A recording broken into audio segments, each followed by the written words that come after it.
Hello, good afternoon, नमस्कार। आप सभी भावी अध्यापक एवं अध्यापिकाओं का स्वागत है आपके अपने यूट्यूब चैनल ऑनलाइन शिक्षण पर। सो माय डियर फ्रेंड, जितने भी अभ्यर्थी कमेंट करके पूछ रहे थे कि मैम उत्तर प्रदेश में नई शिक्षक भर्ती आने के कितने आसार हैं और कब तक ये वैकेंसी देखने को मिल जाएगी, तो उसी संबंध में आज की अपडेट है। जैसा कि आप आज के थंबनेल में देख पाएंगे कि उत्तर प्रदेश में नई शिक्षक भर्ती आने की उम्मीद इस वर्ष बहुत कम हो गई है। यानी कि 1 साल के कार्यकाल के भीतर, जो कि शिक्षा सेवा चयन आयोग का 1 साल का कार्यकाल मार्च तक पूरा होगा, तो मार्च तक यहाँ पर कोई भी नई वैकेंसी निकलने के जो आसार है वो बहुत ही कम है। उसके पीछे क्या रीज़न है, चलिए एक बार फटाफट से जान लेते हैं।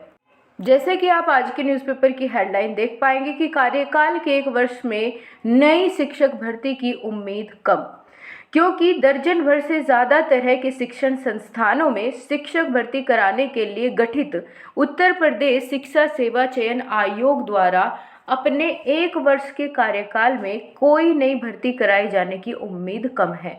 क्योंकि आयोग दिसंबर व जनवरी में तो असिस्टेंट प्रोफेसर, प्रशिक्षित स्नातक शिक्षक यानी कि टीजीटी और पीजीटी की पुरानी भर्ती के लिए जो आवेदन हो चुके थे उनकी परीक्षा कराने की योजना पर काम कर रहा है।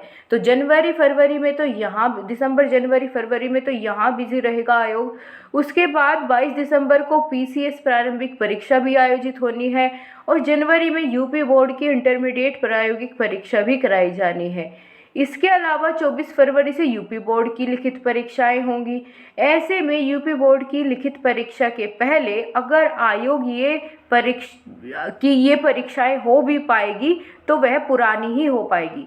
यानी इन्होंने कहा है कि फरवरी तक अगर आयोग जल्दी जल्दी भी काम करेगा ना, तो भी पुरानी ही वैकेंसी को फुलफिल करा पाएगा और मार्च में आयोग के क्रियाशील होने के 1 वर्ष पूरे हो जाएंगे। यानी मार्च में गठित हुआ था, अगले मार्च तक 1 साल पूरा हो जाएगा। तो इस तरह कोई नई भर्ती 1 वर्ष के कार्यकाल में पूरी होना मुश्किल है। आगे बताया गया है कि शिक्षा सेवा चयन आयोग 15 मार्च 2024 को 12 सदस्यों के कार्यभार ग्रहण कर लेने के साथ जो है क्रियाशील हो गया था। यानी 15 मार्च को यहाँ पर इसकी स्थापना आप कह सकते हैं कि ढंग से काम करना शुरू इसने कर दिया था। इसमें अध्यक्ष तथा सदस्यों का कार्यकाल जो है वो 3 वर्ष निर्धारित है, यानी 3 साल का कार्यकाल इनका होगा। और इस तरह 3 वर्ष के कार्यकाल के पहले 8 माह में आयोग का जोर पुरानी भर्ती को पूरा करने पर है। यानी 8 माह पूरे हो चुके हैं इनको काम करते हुए, इसमें इन्होंने पूरा जोर लगाया हुआ है कि पुरानी भर्ती को जल्दी जल्दी कंप्लीट कराया जाए। सदस्यों का कार्यकाल एक साथ 14 मार्च 2027 को पूरा हो जाएगा। इस तरह आयोग के पास शिक्षक भर्ती कराने के लिए सिर्फ 2 वर्ष का समय बचेगा, जिसमें उनको अधियाचन मिलने के क्रम में प्राथमिक, माध्यमिक और उच्च स्तर के शिक्षण संस्थानों की परीक्षा कराकर शिक्षकों का चयन करना होगा। आयोग की ओर से भर्ती वाले सभी संस्थानों को पत्र लिखकर अधियाचन मांगा गया है, जो कि इन्होंने बहुत पहले से कहते हुए आ रहे हैं कि अधियाचन मांग लिया गया है, लेकिन कोई इनका रेस्पॉन्स ही नहीं देता, जिससे कि भर्ती प्रक्रिया को लेकर आगे बढ़ा जा सके। अभी जो 3 तरह के शिक्षण संस्थानों के लिए शिक्षक भर्ती परीक्षा आयोजित कराए जाने को लेकर आयोग तैयारी कर रहा है, वर्ष 2022 की है, वे पुरानी वाली भर्तियां हैं जिनका एग्ज़ाम कराने की अभी यहाँ पर जो आयोग है वो कार्य कर रहा है जिस पर।